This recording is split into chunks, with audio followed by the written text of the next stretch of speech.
सारख्या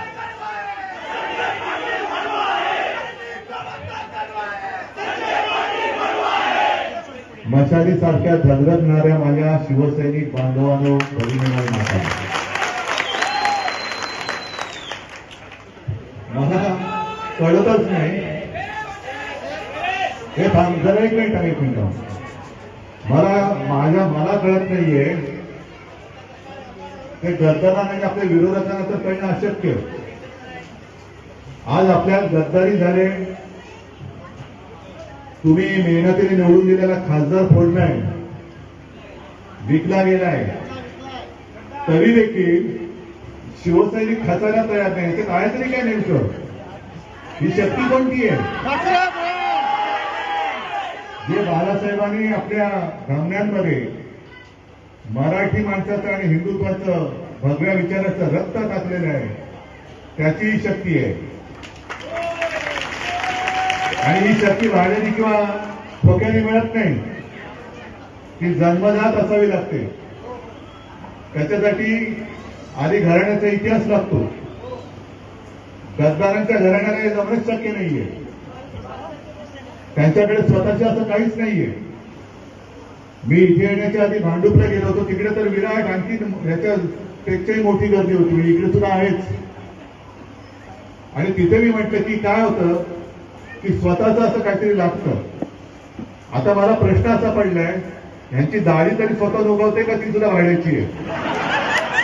आणि काय सांगता येते, नाटक कंपनी आहे, असेल गुळगुळीत आणि भाड्याची दाढी लावून फिरत असतील खाजवायला. काहीतरी खाजवायला पाहिजे ना, काहीच नसलं तर खाजवणार काय? ही अशी सगळी माणसं बघितल्यानंतर संजय, आता तुझे म्हणाला की लोक म्हणतात तुला तू शिव्या देतो. अरे समर्थ रामदासांनी सांगितलं की ज्याला जी भाषा समजते त्याला त्याच भाषेत बोलायचं. आता पण आपण कोणाला देणार का शिव्या? आपण शिव्या देणार आहोत का? एवढी सभ्य माणसं आपण. आमचं काय म्हणणं आहे, आमच्या नादी लागू नका. शिवसैनिक स्वतंत्र कोणाच्या वाटेला जात नाही आणि हा शिवसेना प्रमुखांचा आदेश आहे. एक तर कोणी कोणाच्या अंगावर जायचं नाही, पण तुमच्या अंगावर जर कोणी आला तर त्याला आडवा केल्याशिवाय सोडायचं नाही. आता ती वेळ आलेली आहे. मी महाराष्ट्रभर म्हणजे जिथे जिथे हे गद्दार किंवा विकाऊ खासदार झाले तिथे स्वतः जातोय. आजपासून मी सुरुवात केली. पुढचा शनिवार रविवार मी ग्रामीण भागात जाणार आहे आणि माझं कर्तव्य आहे की तुमच्या सगळ्यांची आणि ज्यांनी ज्यांनी माझ्यावरती विश्वास ठेवून या गद्दारांना मत दिलं होतं त्यांची माफी मागावी. मी तुमची माफी मागतोय, कारण माझ्यामुळे ही जबाबदारी माझी आहे. कारण मी उमेदवार दिल्यानंतर त्याची पार्श्वभूमी माहिती होती, कुठून कसा उड्या मारत आलाय. तरी पण मी म्हटल्यानंतर तुम्ही विचार केला नाही, तुम्ही रक्ताचं पाणी केलं. अक्षरशः काय दिवस रात्र न बघता तुम्ही निवडून आणलं. म्हणजे जो अडगडीत पडला होता त्याला मोठा केला. आणि म्हणून माझा हा एक प्रश्न आहेच, सगळीकडे मी विचारणार. एक तर ही जी ईशान्य मुंबई जागा आहे ही भारतीय जनता पक्षाबरोबरच्या युतीत कधी आपल्याकडे नव्हती. आपण खेचून घेतली. कारण तुम्ही सगळेजण जेव्हा मला भेटायचा त्यावेळेला शिवसेना प्रमुखांना सांगायचा, नंतर मला सांगायला लागला की साहेब आपली ताकद आहे, आपल्यामुळे भाजप जिंकतोय, हे तुम्ही सांगायचं. आणि मग कर्मधर्म संयोगाने युती त्यांनी दगाबाजी केली. आपण महाविकास आघाडी केली आणि महाविकास आघाडी पहिल्या दिवसापासून आपण ही जागा आपल्याकडे घेतली. म्हटलं बघू तरी या शिवसैनिक म्हणतायत तुमच्या भावनेचा आधार आता नाही करणार तर कधी करायचा, म्हणून ही जागा आपण घेतली. आणि तुम्ही पराक्रम केला. म्हणजे मोदींची लाट देशात होती, राम मंदिराची लाट होती, तरी सुद्धा तुम्ही हा त्यांच्याकडचा असलेला मतदारसंघ हा तुम्ही जिंकून दिलात, जिंकलात. हे केवढं मोठा पराक्रम तुम्ही केला, मोठा पराक्रम आहे. म्हणजे 19 सालापर्यंत जे म्हणत होते की तुमचं काय, तुमचे खासदार मोदींच्या चेहऱ्यावरती जिंकतात. नाही, मोदींचा चेहरा नसताना केवळ आणि केवळ शिवसेना प्रमुखांचा चेहरा बघून तुम्ही प्रयत्नांची पराकाष्ठा केली, पराक्रम केला आणि भाजपचा परंपरागत असलेला मतदारसंघ तुम्ही आपल्याकडे खेचून घेतला, जिंकून घेतला. मग आता माझा सारा प्रश्न आहे, आज हा जो विकाऊ खासदार गेलाय तिकडे, त्याच्या हिंमत असेल तर राजीनामा देऊन त्यांनी लढून दाखवावं इकडनं आणि भारतीय जनता पक्षाने जाहीर करायचं या मिल्लेकडे गेलं तरी चालेल, ही जागा आम्ही त्याच्यासाठी त्याला देतो. करते भाजप जाईल, कारण त्यांचा हा मतदारसंघ आहे. हा, आता त्याने असं ठरवलं असेल त्यांच्या वरच्या लोकांनी की महाराष्ट्र भाजप आता मिंदे सेनेमध्ये गद्दार सेनेत विलीन करायचा, तर मी काही करू शकत नाही. कारण करू शकतात, ज्या पद्धतीने त्यांचं काम चाललेलं आहे, अगदी आपल्या मुख्यमंत्र्यांची सुद्धा त्यांनी गोष्टी करून ठेवल्या असं आतली बातमी आहे. मुख्यमंत्री सुद्धा हतबल आहेत. कारण काय झालंय, आपल्याबरोबर युती होती तेव्हा भाजपचे किती खासदार होते, 21 का 22.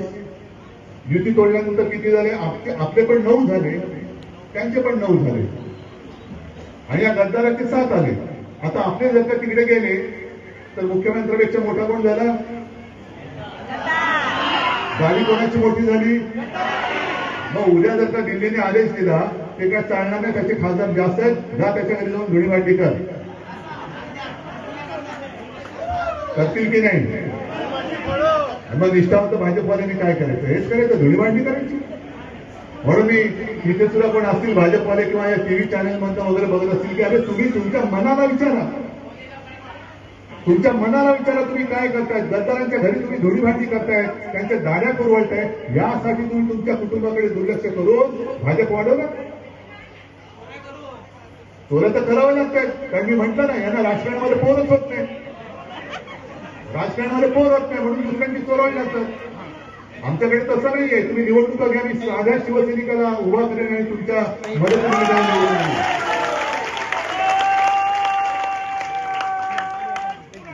उद्धव ठाकरे फिरत नाही, उद्धव ठाकरे फिरत नाही.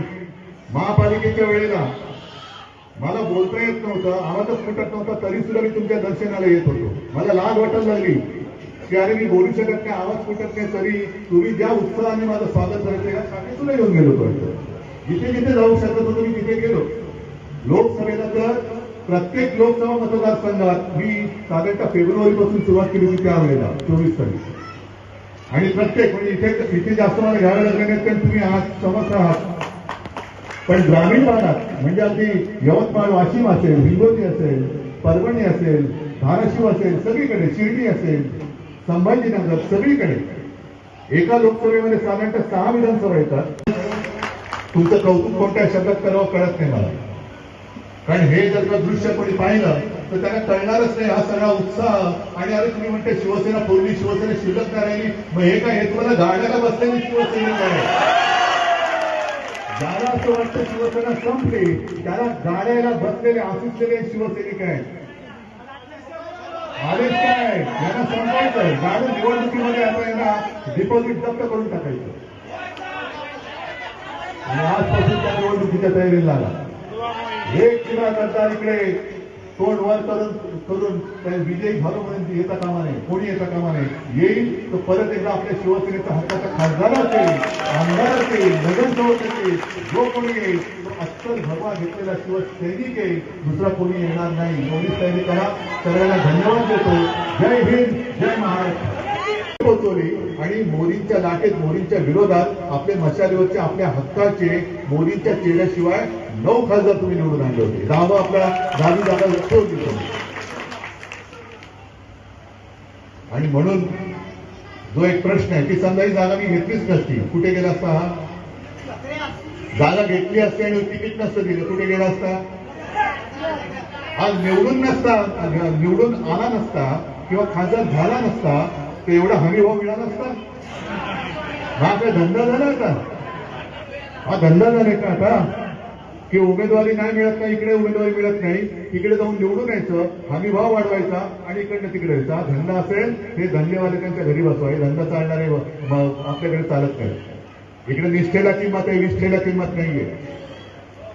जे वामनराव महाडिक म्हणायचे नेहमी की बुडते ती निष्ठा असते आणि तरंगते ती विष्ठा असते, तशी तरंगणारी विष्ठा आपल्यात नकोय, गेली. मी तर लढणार आहे.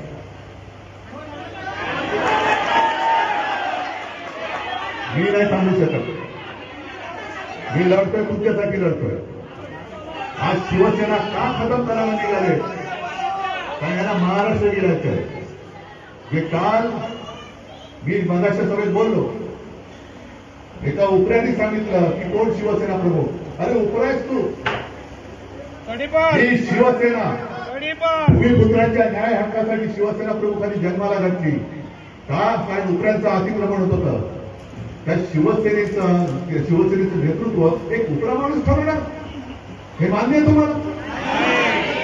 आणि मग जे तिकडे गद्दार गेले त्यानंतर हे मान्य आहे का? अरे काय करताय तुम्ही? हे बाळासाहेबांचे विचार आहे.